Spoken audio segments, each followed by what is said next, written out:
لیۆ تۆڵستۆی گەورەترین ڕۆماننووس لە مێژوودا. لیۆ تۆڵستۆی یەکێکە لە ڕۆماننووسە جیهانیەکان، بە گەورەی ناو ئەدەبیاتی ڕووسی و باشترین نووسەری جیهانی دادەنرێت. یەکێک بەلەو کەسایەتیانەی هەمیشە ئارەزووی کردووە ژیانێکی سادە بژی، بەردەوام لە ڕەچەڵەکی خۆی کە ئەرستۆکراتی بووە ناڕازی بووە. ئەم نووسەرە بەڕوای وابوو کە نووسینی ڕۆمان تەنها حەز و خولیایەک نییە، بەڵکو ڕێگەیەکی گرنگە بۆ بڵاوکردنەوەی چاکەکاری و پەروەردە. لە ماوەی ژیانیدا چەندین بەرهەمی هەبووە. لیۆ تۆڵستۆی ناوی کۆنت لیڤ نیکۆلاڤیچ تۆڵستۆیە. لە ساڵی 1828 لە ناوچەی تۆڵای ڕووسی لە خێزانێکی شاهانەیی بە ناوی یاسیانە پۆلیانە لەدایک بووە، بەڵام ژیانی هەر لە منداڵیەوە بە خەم و ئازار دەست پێ دەکات. هێشتا تەمەنی نەگەیشت بووە 2 ساڵ دایکی گیان لەدەست دەدات. دوای ماوەیەکیش باوکی بە هەمان شێوە گیان لەدەست دەدات، دەچێتە لای نەنکی، بەڵام دوای 11 مانگ لە مردنی باوکی نەنکیشی گیان لەدەست دەدات. دوای ئەوە لە لای پووری دەمێنێتەوە. وێڕای ئەو ئازارەی کە لە ئەنجامی ئەو زنجیرە مردنەی خێزانەکەیدا ڕوویدا، تۆڵستۆی چیرۆکی ژیانی منداڵی خۆی وەک هۆنراوەیەک گەڕاوەتەوە. یەکەمین کاری فەرمی بڵاوکراوەی پەرتووکێک بوو دەربارەی ژیانی خۆی بە ناونیشانی چیلدهود. پاشان بەرگێکی تری ئەو پەرتووکە دەنووسێت بە ناوی بۆیهود. ئەو تاکە ئارەزوو کە هەیبوو ئەوە بوو کە بچێتە ناو جیهانی ئەدەبیات. پەرتووکەکانی ڕۆماننووسی بەریتانی چارلز دیکێنز و فەیلسوفی فەڕەنسی ژاک ڕۆسۆ بخوێنێتەوە.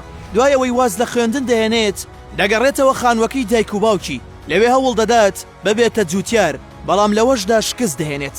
پاشان نیکۆلای برای دەگەڕێتەوە، پێشنیاری بۆ دەکات ببێتە سەرباز و بچێتە ڕیزی سوپاوە. بەو شێوەیەش ماوەیەک لە سوپا دەمێنێتەوە، لە چەندین جەنگدا بەشداری دەکات.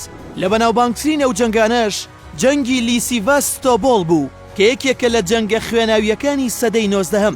لەبارەشیەوە پەرتووکێکی 3 زنجیرەیی دەنووسێت، تێیدا باز لە ئازایەتی سوپا و سەربازەکان دەکات.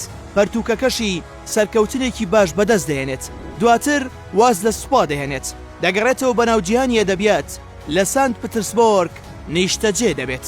لە ساڵی 1857 دەست دەکات بە نووسینی بەشی 3هەم لەبارەی ژیانیەوە و ناوی لێ دەنێت یۆس.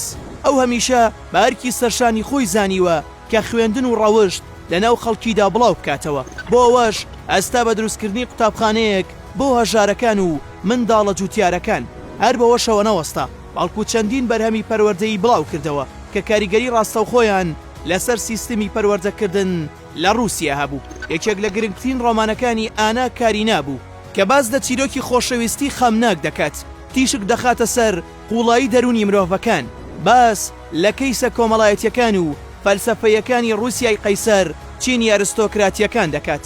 ڕۆمانەکەشی سەرکەوتنێکی زۆر بەدەست دەهێنێت، وێڕای سەرکەوتنی ڕۆمانەکانی. بەڵام تۆڵستۆی تووشی خەمۆکی و قەیرانێکی دەرونی دەبێتەوە، چونکە هەوڵیدا لەواتای ژیان و پرسیارەکانی لەبارەی ژیانەوە هەیبوون تێبگات، بەڵام نەدەگەیشت بە هیچ وەڵامێک. لیۆ تۆڵستۆی بۆی نەخۆشیە و کردنی سیەکانەوە لە 20 تشرینی دووەمی ساڵی 1910 لە تەمەنی 82 ساڵیدا گیان لەدەست دەدات، بەڵام ناوی وەک گەورەترین ڕۆماننووس لە مێژوودا بۆ هەتا هەتایە دەمێنێتەوە.